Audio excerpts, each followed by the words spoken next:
Ibnu Athilah menyebutkan bahawa kalau Allah memang dah tentukan ikut qada dan kadarnya sejak azali, maka Allah akan jadikan amalan baik dan dikurniakan kepada kita. Sudah dikurniakan, amalan yang baik tadi dinisbahkan kepada kita. Kalau kita susah nak faham dinisbahkan, tukar nama lah. Wahai hambaku, ini semayang daripada aku, engkau terimalah. Itulah semayang kamu, itulah semayang anda.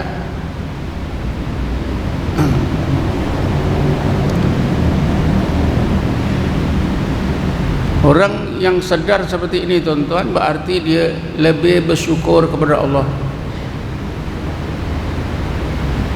Dan orang semacam ini insya-Allah dia akan rajin beribadat. Dan bila beribadat walaupun sedikit, ganjarannya lebih. Sebab itulah Allah Subhanahu wa taala berfirman, Qul bifadlillahi wa birahmatihi fabidzalika falyabrahu wa khairum mimma yajma'un. Ya Muhammad, engkau ajarkanlah, engkau bagilah kepahaman yang sebaik-baiknya kepada umatmu, supaya mereka itu sedar dan berasa suka gembira karena telah menerima berbagai kurnia dan rahmat daripada Allah dalam bentuk kebaikan, dalam bentuk amal ibadat, dalam bentuk amal yang soleh. Kalau mereka begitu ya Muhammad, berarti mereka lebih baik jika dibanding mereka rasa mereka telah beramal. Amalan-amalan mereka itu, merekalah yang beramal, merekalah yang susah payah membanting tulang untuk beramal. Jadi ayat ini tuan-tuan, ayat yang saya bacakan ini tadi sebenarnya menjadi asas, menjadi dalil yang digunakan oleh Ibnu Athilah untuk menyokong kebenaran kata-kata hikmahnya, bahawa semua amalan-amalan baik yang dilakukan oleh manusia itu dijadikan oleh Allah, dikurniakan oleh Allah kepada manusia, lalu ditukar nama, dinisbahkan kepada manusia itu. Inilah timbul apa yang kita sebut amal-amal soleh kita, sembahyang kita, haji kita, zakat kita. Padahal semua itu datangnya daripada Allah Subhanahu wa ta'ala. Jadi apabila kita ingatkan semula hadis Nabi tadi, lagi nyata, lagi terang bahawa amalan kita itu semuanya ketentuan daripada Allah. Kullu syai'in biqada'in wa qadarin. Tiap-tiap suatu itu semuanya berlaku mengikut qada dan kadar Allah. Begitu juga tuan-tuan, amal-amal yang jahat, amal-amal yang buruk pun datang daripada Allah. Tetapi bila kita kata amal yang buruk itu datang daripada Allah, mungkin kita menghadapi masalah, karena di dalam Quran ada ayat yang menyebutkan, Bismillahirrahmanirrahim, ma asabaka min hasanatin faminallah wa ma asabaka min sayyi'atin famin nafsik.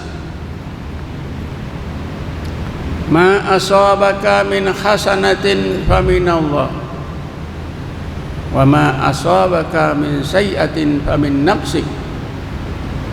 Apa yang menimpa pada diri, apa yang terjadi daripada sesuatu kebaikan, apa yang terjadi sesuatu kebaikan pada diri anda, itu adalah daripada Allah. Dan apa yang menimpa anda daripada keburukan, famin nafsik, itu adalah dari nafsika. Kalau kita faham dari segi bahasa, maknanya kebaikan daripada Allah, keburukan daripada kita sendiri, bukan daripada Allah. Kita hendaklah faham tuan-tuan, di dalam ayat ini, famin nafsika, maka daripada hati kamu, pilihan hati kamu. Yang baik itu, yang buruk itu semuanya datang daripada Allah.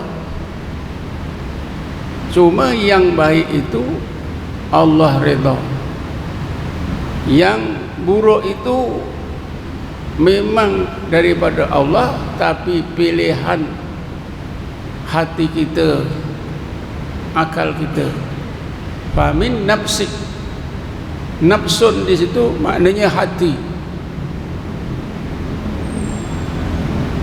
Jadi dari apabila dimaksud, apabila disebut daripada hati anda, maknanya daripada pilihan kehendak hati anda. Asalnya daripada Allah.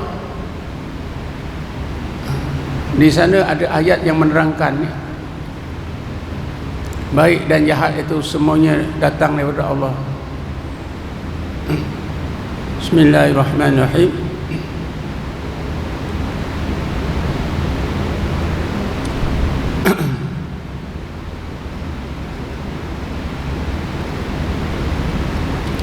Fa'alhamaha fujuraha wa taqwaha. Fa'alhamaha fujuraha wa taqwaha. Sesungguhnya Allah telah mengilhamkan kepada hati itu, kepada hati itu, ya, fujuraha, yang jahatnya, wa taqwaha, dan baiknya. Semuanya daripada Allah Subhanahu wa taala. Tak ada satu yang bukan daripada Allah. Jadi kerana itulah tuan-tuan, apabila kita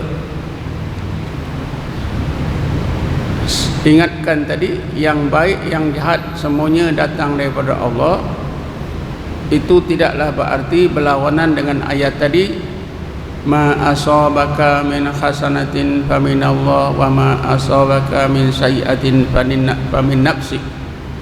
Kerana apa yang dimaksudkan dalam ayat ini, famin nafsik, itu ialah yang jahat itu, ya, berlaku, ya, yang jahat yang berlaku pada diri kita itu kerana itu pilihan kita. Allah tunjukkan pada kita yang ini baik, yang ini jahat. Tiba-tiba kita, ya Allah, aku pilih yang jahat. Allah suruh kita semayang dan dilarang jangan tak semayang. Tiba-tiba kata, ya Allah, aku tak mau semayang. Itulah berlakunya tak mau semayang itu pilihan hati kita, pilihan hati kita. Tapi berlakunya itu mengikut qada dan qadar Allah. Tidak akan berlaku kejahatan kalau Allah tidak kehendaki.